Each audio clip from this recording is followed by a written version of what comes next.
SIR চালুর পর NRC আতঙ্ক। অভিযোগ, এই ভয়ে আত্মঘাতী হন আগরপাড়ার প্রদীপ কর। দেহের পাশ থেকে মেলে সুইসাইড নোট, কিন্তু তার ডান হাতের 4টে আঙুল কাটা। তাহলে তিনি লিখলেন কি করে? এই নিয়ে প্রশ্ন তুলছে বিজেপি, পাল্টা জবাব দিয়েছে তৃণমূল। উত্তর 24 পরগনার আগরপাড়ার বাসিন্দা প্রদীপ কর। অভিযোগ, মঙ্গলবার তিনি আত্মঘাতী হন। প্রতিবেশীদের দাবি, মঙ্গলবার থেকে এসআইআর চালুর পর থেকেই দুশ্চিন্তায় ছিলেন। এসআইআর কি, নাম বাদ গেলে কি হবে, এ নিয়ে প্রতিবেশীদের কাছে খোঁজ খবরও নিচ্ছিলেন। এরই মধ্যে মঙ্গলবার বাড়ি থেকে ঝুলন্ত দেহ উদ্ধার। তার দেহের পাশ থেকে মেলে ডায়েরি, যাকে সুইসাইড নোট হিসেবে দেখছে পুলিশ। সেখানে লেখা, আমার মৃত্যুর জন্য দায়ী এনআরসি। এ নিয়ে তো রাজ্য রাজনীতিতে শোরগোল পড়ে যায়। এরই মাঝে বিতর্ক তৈরি হয়েছে মৃতের ডান হাতের আঙুল নিয়ে। একটা মানুষের একটা ডান আঙ্গুল না থাকলে যেটা হতে পারে একটা স্বাভাবিক বিষয়, সেটা বুঝে নিতে হয়। মানে ডান হাতের কোনো আঙুলই ছিল না, মানে অর্ধেক আঙ্গুল ছিল না, হাত ছিল। খাওয়া দাওয়া কি ডান হাতে না বাঁ হাতে করতে পারে নাকি? এ নিয়ে ময়দানে নেমে পড়েছে বিজেপি।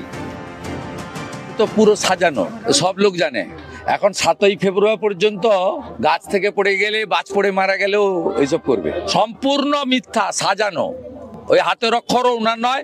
এদের যদি জম থাকে ওই চিঠিটা সেন্ট্রাল ফরেন্সিক ল্যাবে পাঠানো। ও রাজ্য সরকারের ফরেন্সিক, এখানে কি হয় ফরেন্সিক জানে। সেন্ট্রাল ফরেন্সিক ল্যাবে হোক এবং হাইকোর্টের তত্ত্বাবধানে হোক। বলছি বাবা, একজন তাহলে দুধ কা দুধ পানি কা পানি হয়ে যাবে।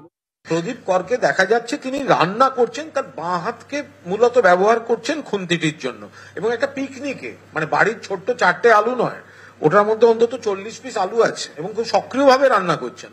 ফলে একজনের মৃত্যু নিয়ে ডান হাত অকেজো লিখলেন কি করে, তার মৃত্যু নিয়ে কটাক্ষ না করে আমার মনে হয় this is a unfortunate case and related to this panic of SIR NRC related panic.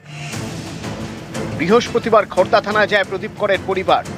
SIR NRC আতঙ্কে প্রদীপ আত্মহত্যা করেন বলে লিখিত অভিযোগ জানান, তদন্তের দাবি করেন।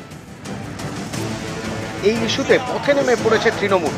জাস্টিস ফর প্রদীপ কর, এই স্লোগান তুলে বৃহস্পতিবার আগরপাড়ায় মিছিল করে তৃণমূল।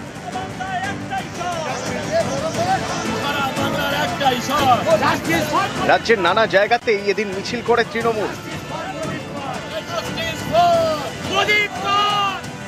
পথে নামছে বিজেপিও। আগামী মঙ্গলবার পানিহাটিতে মিছিল করবেন বলে জানিয়েছেন শুভেন্দু অধিকারী। নিউজ 18 বাংলা।